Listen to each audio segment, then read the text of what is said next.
네, 안녕하십니까. MD 미션 스쿨의 조래열 목사입니다. 오늘의 말씀은 잠언 3장 3절부터 6절까지 말씀입니다. 인자와 진리가 내게서 떠나지 말게 하고 그것을 내 목에 매며 내 마음판에 새기라. 그리하면 내가 하나님과 사람 앞에서 은총과 귀중히 여김을 받으리라. 너는 마음을 다하여 여호와를 신뢰하고 내 명철을 의지하라.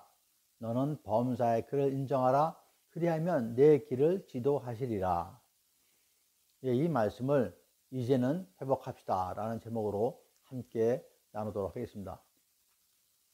오늘의 본문은 표제어로 젊은이에게 주는 교훈이라고 적혀 있습니다. 그런데 잠언 말씀 중에 젊은이에게 주는 교훈은 본문의 3장뿐만 아니라 1장의 7절부터 19절도 그렇습니다. 그런데 이 말씀들은 모두 내 아들아 하시면서 말씀을 하십니다. 그리고 잠언의 말씀 중에서 내 아들아 하면서 시작하는 말씀은 여러 곳에서 우리가 발견할 수가 있습니다. 2장부터 7장이 모두 내 아들아 하면서 말씀을 시작하죠. 그리고 13장은 지혜로운 아들 하면서 시작합니다. 여기서 많은 학자들은 내 아들을 생물학적인 아들이 아니라 제자로 해석을 하고 있습니다. 학자마다 다소 차이는 있지만 잠언서 총 31장을 살펴보면 1장부터 29장인 솔로몬의 잠언입니다. 이 중에서도 학자들은 10장에서 22장 16절까지를 가장 오래된 잠언으로 보고 있고 1장부터 9장은 후대의 것이라고 주장을 하고 있습니다. 여러분들도 읽어보시면 형식이 다소 차이가 있는 것을 발견하실 수 있을 것입니다. 특히 1장부터 9장까지는 지혜의 말씀들로 가득합니다. 오늘은 잠언의 지혜의 말씀을 통해서 우리들이 회복해야 할 것들에 대해서 함께 묵상하도록 하겠습니다. 연약한 우리들은 세상을 살아가면서 넘어지고 쓰러지고 합니다. 그냥 돌부리에 걸려 넘어지기도 하고 어떤 경우에는 다른 사람이 나를 일부러 넘어지게도 하죠. 그 다른 사람은 잘 알던 사람일 수도 있고 전혀 일면식도 없는 사람도 있을 것입니다. 성경 속에 많은 인물들도 완전한 사람은 없었습니다. 낙원에 살던 하나님의 형상대로 만들어진 아담과 하와도 넘어졌고 의인이고 완전한 자라고 하였던 그래서 인류를 구하게 되었던 노아도 넘어졌죠. 또한 하나님의 명을 받아 애굽 땅에서 노예로 살던 이스라엘 백성들을 나오게 한 모세도 나중에는 교만해서 넘어지고 말았습니다. 여호와 하나님으로부터 기름 부음을 받아 이스라엘 왕이 된 다윗 왕도 마찬가지죠. 신약 시대도 별반 다르지는 않습니다. 예수님의 부름을 받고 3년 동안 함께 훈련받고 권능도 받은 12제자도 예수님의 십자가 처형 앞에서는 모두 무너지고 말았죠. 여러분, 성경에서 이런 불행한 이야기들을 왜 하였을까요? 하나님께서는 그냥 이런 위대한 사람들도 넘어지고 쓰러진다는 것을 알려고 하는 건 아니었을 것입니다. 왜 넘어지고 쓰러지는지 그리고 어떻게 다시 일어나가 강건하게 되는지 함께 말씀을 나눠보도록 하겠습니다. 그리고 이러한 것들을 통해서 하나님의 주권하심과 권능을 그리고 그분이 죄악에 사는 우리의 유일한 구원자이심을 말씀하고 계시는 것이죠. 그러므로 우리는 이러한 성경의 인물들이 넘어지고 쓰러지는 사실에 나 자신을 위로하고 위안할 것이 아니라 우리 모두는 연약하고 완전하지 못하지만 그럴 때 어떻게 하여야 하는지 함께 묵상하도록 하는 것입니다. 여러분도 아시다시피 우리는 하나님께서 우리들을 하나님의 형상대로 만드셨습니다. 그런데 세상 속에 살면서 우리에게는 하나님의 형상을 찾아볼 수 없게 되는 것이죠. 이러한 우리들을 아시는 하나님께서는 성경을 통해서 회복의 길을 알려주고 계십니다. 그러므로 우리는 하나님의 형상으로 반드시 회복되어야 하는 것이죠. 여기서 회복은 우리 스스로 할 수 있는 것일까요? 회복의 영어 표현은 여러 가지가 있는데 영어 성경에서는 대부분 리스토어로 번역을 하고 있습니다. 우리가 잘 알고 있는 리커버가 아니라 리스토어입니다. 물론 오늘의 본문도 영어 성경에서는 리스토어로 되어 있죠. 그러면 리커버와 리스토어가 어떤 차이가 있을까요? 잠깐 보도록 하겠습니다. 리커버는 나빠져 있던 것들이 본래의 상태로 회복되고 돌아오는 것이라 하면은, 리스토어는 손상되고 훼손된 것이 본래의 상태로 복구되고 복원되는 것을 의미합니다. 그리고 리스토어는 리커버와 같이 스스로 회복되는 것이 아니라 다른 무엇이 회복시켜주는 것으로 수동 형태로 되어 있는 것이죠.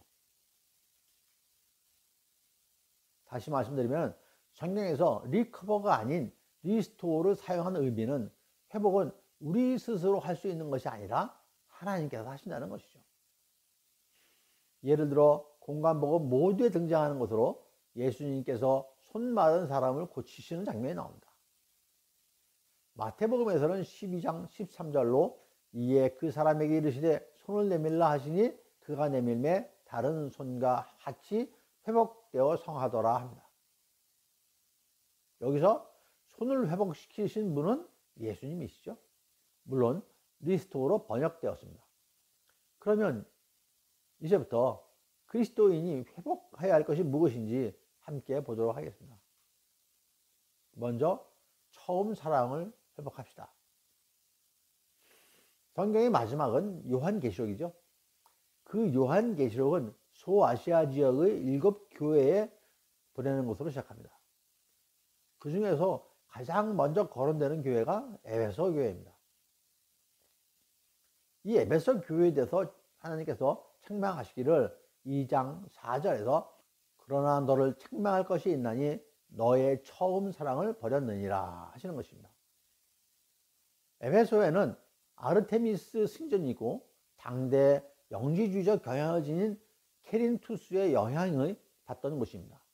그리고 상업, 종교, 문화의 중심지이기도 합니다. 그런 곳에 당대의 소아시아에서 가장 큰 교회인 에베소 교회가 세워진 것이죠. 사도행전 19장에 따르면 브리스길라와 아굴라 부부가 이곳에서 헌신적으로 복음을 증언했고 아볼라의 그 수고로 세워진 교회라고 되어 있습니다. 사도 바울도 이 교회에 무려 3년 동안 복음을 증거했습니다. 그들과 헤어질 때 눈물을 흘리며 아쉬워하는 장면도 성경에 기록이 되어 있죠. 사도 바울이 2차 전도 여행 때 에베소를 방문했죠. 그때 브리스길라와 아굴라와 함께했습니다.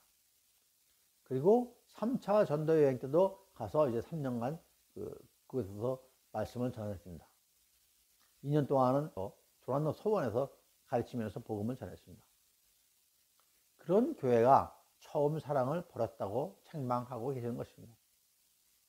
앞서 2절과 3절에서는 내가 내 행위와 수고와 내 인내를 알고 또 악한 자들을 용납하지 아니한 것과 자칭 사도라 하되 아닌 자들을 시험하여 그의 거짓된 것을 내가 드러낸 것과 또 내가 참고 내 이름을 위하여 견디고 게으르지 아니한 것을 아노라 하면서 칭찬하셨죠.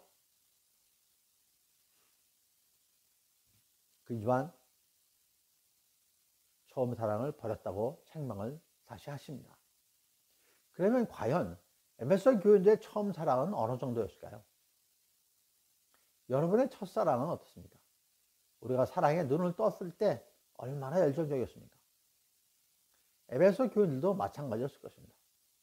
이는 사도행전 19장 17절부터 20절에 조금 더 상세하게 기록이 되어 있습니다.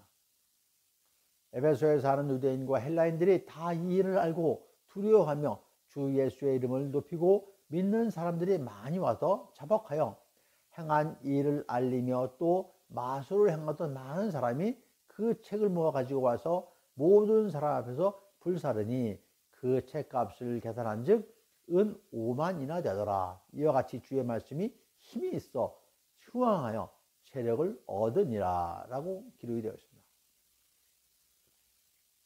또한 에베소서 1장 13절과 14절에 보시면은 그 안에서 너희도 진리의 말씀을 곧 너희의 구원의 복음을 듣고 그 안에서 또한 믿어 약속의 성령으로 인치심을 받았으니 이는 우리 기업의 보증이 되사 그 얻은 것을 속량하시고 그의 영광을 찬송하게 하려 하심이라 라고 기록이 되었습니다. 이처럼 에베소 교인들의 처음 사랑은 정말 대단했습니다. 주 예수의 이름을 높이고 우상적이며 이단적인 책들을 모두 불태우고 복음을 믿고 약속의 성령으로 인치심을 받아 찬송하는 그런 에베소 교인들입니다. 그들은 오직 주님을 사랑하고 또 그리스도의 공동체를 사랑했던 것이죠. 우리가 진정으로 사랑하는 연인을 만나면 어찌하나요? 매일 만나고 싶고 항상 모든 것을 함께하고 싶고 이것도 주고 저것도 싶은 그런 마음일 것이죠. 이는 우리가 주님을 처음 만났을 때도 그랬습니다. 주님을 만나러 예배가 기다려지고 목사님 설교 말씀도 잘 들어오고 부르는 찬양마다 가슴이 벅차고 그랬죠. 그래서 부흥했다마다 쫓아다니고 참석하며 찬양 집회가 있다면 쫓아가고 찬양하고 눈물도 흘리고 손 옆에 기도도 하고 찬양하고 그랬습니다. 그랬는데 언제부터인가 목사님 설교 시간에 졸음이 몰려오고 찬양을 부르도 감동이 없고 눈물이 메마르고 부흥의 찬양 집회의 발길을 끊게 된 그런 우리를 보게 됩니다. 왜 그럴까요? 사랑이 식어서 그렇습니다. 하나님 사랑, 이웃 사랑이 식은 것입니다. 식은 사랑의 자리에 세상적인 것들이 들어온 것이죠. 요한계시록 3장 16절은 라오디게아 교회에 하신 말씀이죠. 내가 이같이 미지근하여 뜨겁지도 아니하고 차지도 아니하니 내 입에서 너를 토하여 버리리라고 하십니다. 물론 금방 뜨거워졌다가 금방 식으면 안 되죠. 그러면 뜨거웠던 처음 사랑을 회복하는 그런 방법은 무엇이 있을까요? 이 또한 성경에 답이 있습니다. 처음 사랑을 버린 에베소 교회에게 하시는 말씀 2장 5절에 있죠. 어디에서 떨어졌는지를 생각하고 회개하여 처음 행위를 가지라라고 하십니다. 즉 무엇이 문제인지 생각하고 회개해서 처음 사랑으로 회복하라고 하시는 것이죠. 그러면 먼저 에베소 교인들의 처음 사랑이 어땠는지 다시 알아보도록 하겠습니다. 2절 말씀 중에서 먼저 내 행위와 수고와 내 인내를 알고 라고 하십니다. 이는 에베소 교인들이 믿음을 지키기 위하여 모든 핍박과 고난을 이겨내기 위해서 엄청나게 노력했다는 것을 알 수가 있습니다. 그리고 악한 자를 용납하지 않았으며 세 번째로 거짓 사도들을 구별해 냈다고 합니다. 그런데 지금은 이러한 것들을 제대로 하지 않고 있는 것이죠. 핍박과 고난을 이겨내며 믿음을 지키고 교회를 지키려는 것이 아니라 타협을 하는 것이죠. 세상과 타협하며 우상과도 타협하며 핍박과 고난을 피하는 것입니다. 악한 자들의 악행에도 무덤덤해지는 것이죠. 이러한 것들을 다시 생각하고 회개하라고 하십니다. 그래서 사도 바울은 에베소서를 마무리하는 그 6장에서 뭐라고 했습니까? 하나님의 전신갑주를 입으라 라고 했습니다. 그렇습니다. 우리는 하나님의 전신갑주를 취하고 처음 사랑을 회복해야 할 것입니다. 하나님의 전신갑주, 진리로 허리띠를 띠고 의의 호심경을 붙이고 평안의 복음의 신을 신고 믿음의 방패를 갖고 불화살과 악한 자를 소멸하고 그리고 구원의 투구와 하나님의 말씀을 갖고 성령 안에서 깨어 기도하고 간구하는 것이죠. 그래서 처음에 그랬듯이 핍박과 고난을 이겨내고 악한 자들과 거짓 사도들을 물리치는 것입니다. 그렇게 회복하는 것입니다. 오직 믿음으로 하나님의 사랑과 이웃 사랑을 지켜나가는 것입니다. 그렇게 회복하시는 저와 여러분 모두가 되시기를 축원드립니다. 두 번째로 감사를 회복합시다. 미국의 유명한 존스 홉킨스 의대 소아정신과 교수이신 지나영 교수께서 쓰신 저서 감사요법이 있습니다. 여기에 현실에서 어려운 상황이 생겼을 때에 부정적 마음보다는 긍정적 자세로 처음에는 좀 억지로라도 일단 감사하는 마음을 갖게 하라고 합니다. 아주 작은 것이라도 감사하면 몸의 대사를 조절하는 시상하부에 그 피를 보내서 수면과 만족감이 생기고 뇌에서 세라토닌이 나와서 기분이 좋아지고 이것이 또 도파민을 자극하기 때문에 다시 또 감사하게 된다고 합니다. 이것이 감사의 선순환 사이클이라고 말씀을 하십니다. 감사요법의 방법은 우리가 감정을 마음대로 바꿀 수는 없지만 긍정적인 생각, 감사하는 생각으로 바꿀 수 있다고 합니다. 그럼 생각이 바뀌면 뭐가 바뀌겠죠? 감정이 바뀌죠. 감정이 바뀌면 행동이 바뀌고 행동이 바뀌면 이에 반응으로 좋은 결과가 나온다는 것입니다. 이러한 방법으로는 매일 4가지씩 감사한 것을 적으라고 합니다. 그 4가지가 뭐냐면요. 나에 대한 감사, 다른 사람에 대한 감사, 물질에 대한 감사, 그리고 경험에 대한 감사를 적으라고 합니다. 여러분, 사도 바울의 서신서에는 특징이 있습니다. 바울 서신서는 대부분 먼저 인사와 감사로 시작합니다. 고린도전서 1장 4절 후미에 내가 너희를 위하여 항상 하나님께 감사하노니 하고 빌립보서 1장 3절에서도 내가 너희들을 생각할 때마다 나의 하나님께 감사하며 이렇게 시작을 하죠. 골로새서 1장 3절도 또 마찬가지입니다. 우리가 너희를 위하여 기도할 때마다 하나님 곧 우리 주 예수 그리스도의 아버지께 감사하노라 그렇게 시작을 했습니다. 데살로니가 후서 1장 3절도 마찬가지입니다. 형제들아 우리가 너희를 위하여 항상 하나님께 감사할지니 하면서 시작을 했죠. 바울은 진정 감사할 줄 아는 사람입니다. 무엇보다 먼저 하나님께 감사하는 것입니다. 나아가 우리에게 감사한 마음을 가지라고 합니다. 골로새서 4장 2절에 기도를 계속하고 기도에 감사함으로 깨어 있으라 라고 말씀하시죠. 빌립보서 4장 6절에서도 아무것도 염려하지 말고 다만 모든 일에 기도와 간구로 너희 구할 것을 감사함으로 하나님께 아뢰라라고 말씀하십니다. 모든 분들께서 잘 알고 계시죠? 화목하라, 오래 참으라, 항상 선을 따르라, 항상 기뻐하라, 쉬지 말고 기도하라, 범사에 감사하라고 하시면서 이것이 하나님의 뜻이라고 하십니다. 구약시대의 대표적인 감사하는 인물로는 다윗 왕이 있습니다. 시편에 다윗의 감사와 하나님에 대한 사랑의 시편이 얼마나 많이 있습니까? 감사 시편으로는 23편, 56편, 51편, 그리고 59편, 118편, 138편, 144편 이런 것들이 대표적인 감사 시편입니다. 고대 그리스 철학자 아리스토텔레스는 인간은 사회적 동물이라고 그랬죠. 인간은 다른 사람과의 관계를 맺지 않고 살 수 없다고 합니다. 그런 사회적 결속이 뚜렷한 동물이라고 하는 것이죠. 법이나 제도로 사회를 통제하고 공동생활을 연계하는 것이 인간의 본성이라고 할 수 있습니다. 그런 가운데 많은 사람들을 상대하다 보면 또한 많은 상처도 받고 또 상처를 주기도 합니다.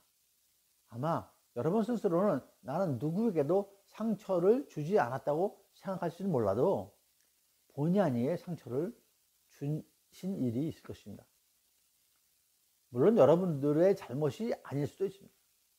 그러나 이러한 일이 생기는 것은 우리가 감사한 생각보다는 서운한 생각, 상처받는 생각을 먼저 하기 때문이죠. 여러분, 감사의 반대말이 무엇인가요? 당연함입니다. 당연하다고 생각하는 것이죠.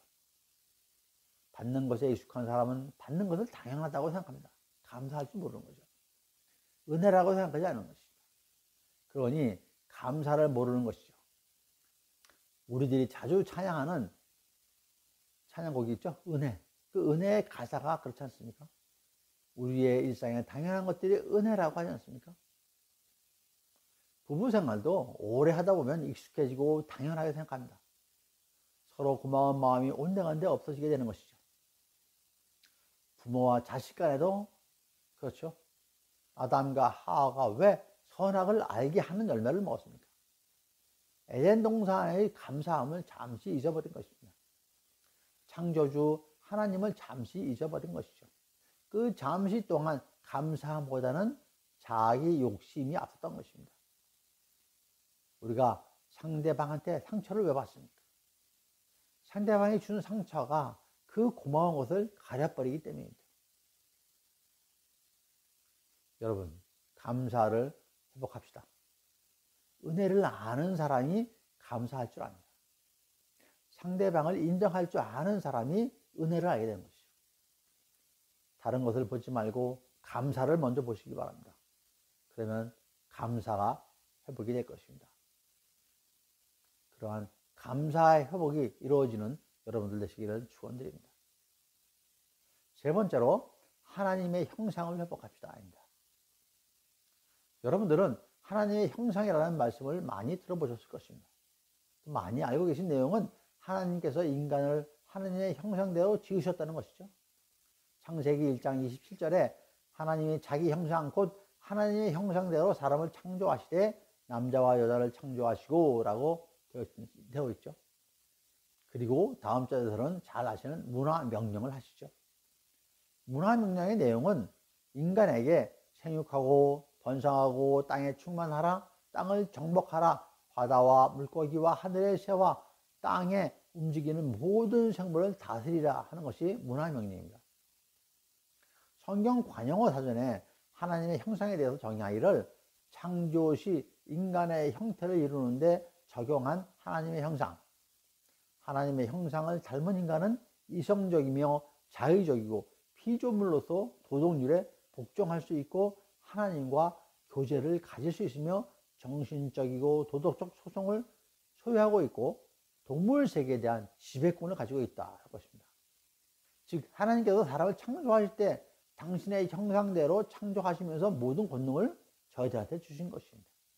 그런데 이렇게 지으심을 받은 그런 사람이 어찌하였습니까? 잘 아시다시피 첫사람인 아담이 자신을 창조한 하나님께 불순종하는 일이 발생한 것이죠. 이를 우리가 원죄라고 합니다. 지금 우리도 이 원죄를 짊어지고 있는 것이죠. 웨스트민스터 소요리 문답의 16번째에는 이에 대해서 아담과 맺어진 언약은 아담 한 사람만이 아니라 그의 후손까지 위한 것이므로 모든 출생법으로 아담의 후손이 된 모든 인류는 아담의 첫 범죄 때에 그의 안에서 죄를 짓고 그와 함께 타락하신다 라고 답이 달려 있습니다. 즉 아담의 원죄가 우리한테까지 지금 와 있는 것입니다. 이로 인해서 우리들은 하나님의 진노와 저주를 받기에 마땅하지만 하나님께서는 피할 길을 또한 만들어 주십니다. 당신의 아들 예수 그리스도를 이 땅에 보내주시고 믿고 따라가고 하신 것이죠. 사도행전 2장 38절에 베드로가 이르되 너희가 회개하여 각각 예수 그리스도의 이름으로 세례를 받고 죄의 사함을 받으라 그리하면 성령의 선물을 받으리라 라고 하십니다. 우리는 세례를 받고 죄 사함을 받으면 성령을 선물로 받게 됩니다. 그런데 문제는 세례를 받는다는 것이 옛사람을 버리고 새 사람이 된다는 것인데 그리스도의 자녀들이 세례를 받았음에도 세상에서 살면서 말씀대로 온전히 새 사람으로 거듭나지 못하고 있다는 것이죠. 에베소서 4장 24절에 하나님을 따라 의와 진리의 거룩함으로 지으심을 받은 새 사람을 입으라 라고 하십니다. 이렇게 새 사람이 되어야 하나님의 형상으로 회복될 수 있는 것입니다. 이 24절에 대해서 구체적으로 말씀하신 내용이 25절부터 32절까지입니다. 표제어로는 하나님을 본받는 생활이라고 되어 있습니다. 이 말씀은 그리스도인이 세상 속에서 살아가면서 하나님의 형상으로 회복되는 길을 우리한테 알려주고 있습니다. 즉 그리스도인의 삶의 지침서라고 할 수 있을 것입니다. 그래서 길지만 제가 읽어보도록 하겠습니다. 그런즉 거짓을 버리고 각각 그 이웃과 더불어 참된 것을 말하라. 이는 우리가 서로 지체가 됩니다. 분을 내고도 죄를 짓지 말며 해가 지도록 분을 품지 말고 마귀에게 틈을 주지 말라. 도둑질하는 자는 다시 도둑질하지 말고 돌이켜 가난한 자에게 구제할 수 있도록 자기 손으로 수고하여 선한 일을 하라. 무릇 더러운 말은 너의 입 밖에도 내지 말고 오직 덕을 세우되 소용되는 대로 선한 말을 하여 듣는 자들에게 은혜를 끼치게 하라. 하나님의 성령을 근심하게 하지 말라. 그 안에서 너희가 구원의 날까지 인치심을 받았느니라.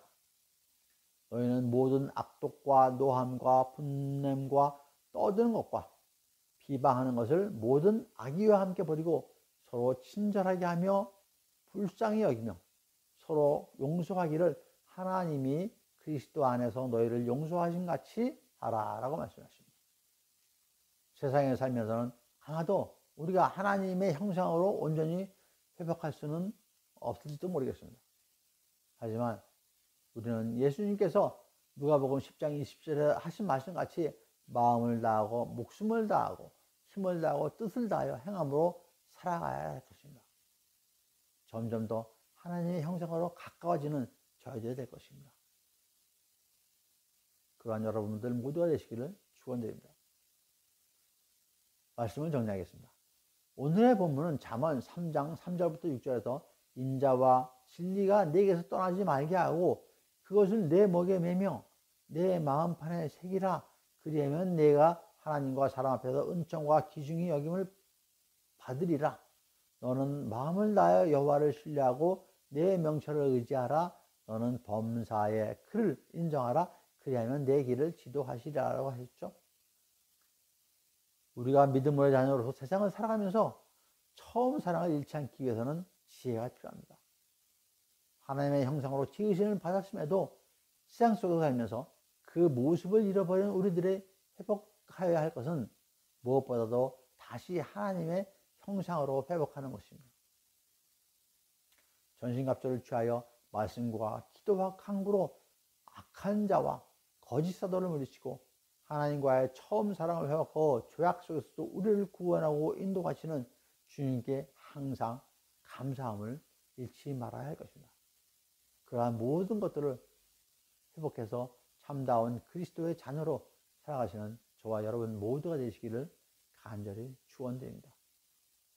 감사합니다. MD 미션 스쿨의 조우래을 목사였습니다.